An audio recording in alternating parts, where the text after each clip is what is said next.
Welcome back, everyone. I apologize for taking such a long time off, but I am back and I'm ready to keep going. What better way than to kick off 2026 with a new episode of each state's first known serial killers?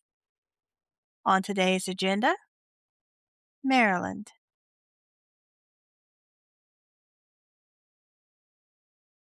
Antonio Nardello was born in 1864 in Naples, Italy. He never met his father due to him being in prison for highway robbery. In 1883, he immigrated to the U.S. to work and eventually settled in Maryland, where he worked for the Baltimore and Ohio Railroad. On April 1st, 1884, while trying to rob a fellow laborer in Gunpowder, Maryland, he killed a man named Brosnan. Another man by the name of Giuliano would actually be charged and convicted to 10 years prison for the murder until Antonio confessed 2 years later. A year later, Antonio would kill again. On May 19th, 1885, a man out searching for a stray cow near his homestead found the body of a man by accident on the hill. The right side of the man's skull had been crushed, and it appeared he had been dead for about a month. He had no valuables, but he did have a ticket from the Philadelphia, Wilmington, and Baltimore Railroad and a letter written in Italian dated November 1st, 1884, addressed to Antonio Sabini. An autopsy was performed, and it was decided the man had been killed by blunt force trauma to the head, most likely caused by a cane or club. Authorities determined the man was an employee with the Baltimore and Ohio Railroad.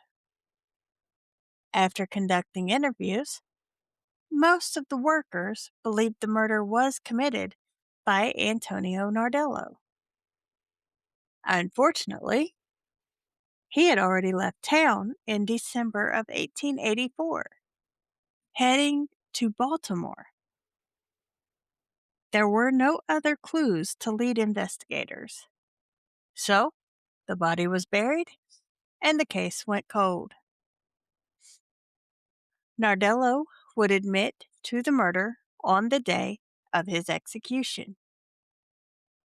Antonio stated he had stayed at the home of Antonio di Balbo and he knew he had cash on him, so he asked him to go for a walk on December 19th, 1884.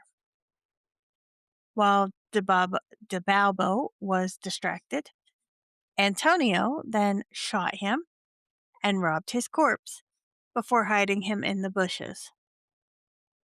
He sold his watch in Baltimore when he arrived there.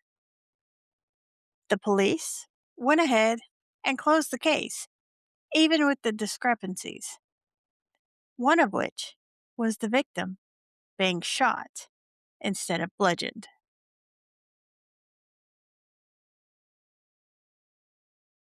On August 1st, 1885, residents near Howard University in Washington, D.C., began complaining about an awful smell coming from an abandoned old shack. Officers went to search the building, and upon searching the second floor, they found a decomposing body of a man. They noted there were deep gashes on the man's neck and blood spatter on the floor and the walls. The victim was Carmine Rotuno, a middle aged Italian immigrant who lived nearby at a boarding house. According to witnesses, Rotuno was last seen on July 29th with none other than Antonio Nardello. Witnesses described Nardello as a lazy man who preferred to spend his time spending money and gambling. On August 1st, police tracked Nardello down to a home on Maryland Avenue where he had been staying with a woman named Willa Morrow. Both Nardello and Morrow were arrested at the transit depot where they were supposed to catch a train to Baltimore. As the police searched the room, they found bloody clothing. Nardello resisted arrest violently and claimed he would commit suicide, so he was shackled and sent to jail. During his initial interviews, he claimed he had two accomplices named Pasquale, I'm going to butcher this, Gezamonte and Pasquale Abondante. They lured him to the house, slit his throat, and then took $150 from him, of which Nardello only received $30. Since there was no evidence leading to the other two men, Nardello was tried for the murder. On October 10th, 1885, Nardello was officially indicted for the murder of Carmine Rotuno. Colonel Frank Mancosis was sworn in as his interpreter, as Nardello did not speak or understand much English. During the trial, over 200 witnesses would testify. The main witness was the owner of the house in which Rotuno was murdered. He stated that Rotuno had visited him several times asking for beer. He hadn't seen Nardello, but he testified that the blood-soaked pants that were found during the investigation belonged to Nardello. On December 12th, 1885, Antonio Nardello was found guilty of the murder of Carmine Rotuno and sentenced to death. About a month after the sentence was handed down, Nardello's attorneys made a final push. They filed a motion for a new trial, claiming newly uncovered evidence that, if believed, could upend the verdict entirely. At the center of their argument was a letter from one of Nardello's friends, a man who insisted he could place Nardello somewhere else at the time of the crime, and even named witnesses who would back up the story. The claim, however, went nowhere.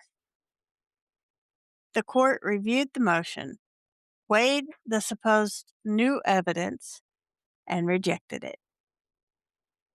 The conviction stood, the door firmly shut on any chance of a retrial. While awaiting execution on death row, Nardello underwent a visible transformation. He turned to religion, filling his days with prayer and reflection, and began writing letters to newspapers back in his homeland. He also mailed copies of his photographs to relatives in Italy, small tokens meant to preserve his image as the end drew closer. Then, on May 5th, an unexpected development arrived. President Grover Cleveland granted Nardello a 3-week reprieve, a brief pause that reignited hope. For a moment, it seemed possible that mercy might follow. But when the reprieve expired, the answer came down cold and final. His sentence would not be commuted, and the execution would go forward, exactly as planned. On the eve of his execution, Nardello made a stunning confession. In private, he told his priests that he had murdered Rotunno along with 2 men in Maryland. He laid out the crimes in chilling detail, admitting what he had done behind closed doors. Yet, the next day, as he was led to the scaffold, the story shifted again. Walking under his own power, Nardello shouted prayers in Italian, his voice echoing through the execution chamber and publicly reaffirming his innocence. At 1:30 p.m., May 28, 1886, the trap door dropped. Nardello's body fell and remained suspended for 8 minutes before officials lowered him, discovering that his heart was still beating. It was not until 15.5 minutes had passed that his pulse finally stopped. Only then was Antonio Nardello pronounced dead. His final moments marked by contradiction, confession, and denial. He was 22 years old. This was definitely an interesting find. Let me know what you guys think in the comments. I look forward to our next visit, and I have started up a merch store. So if you are interested in purchasing the merch for True Crime and Whatnot, I will have the link to the store posted, and you guys can check it out. But until then, stay true and whatnot. Bye bye.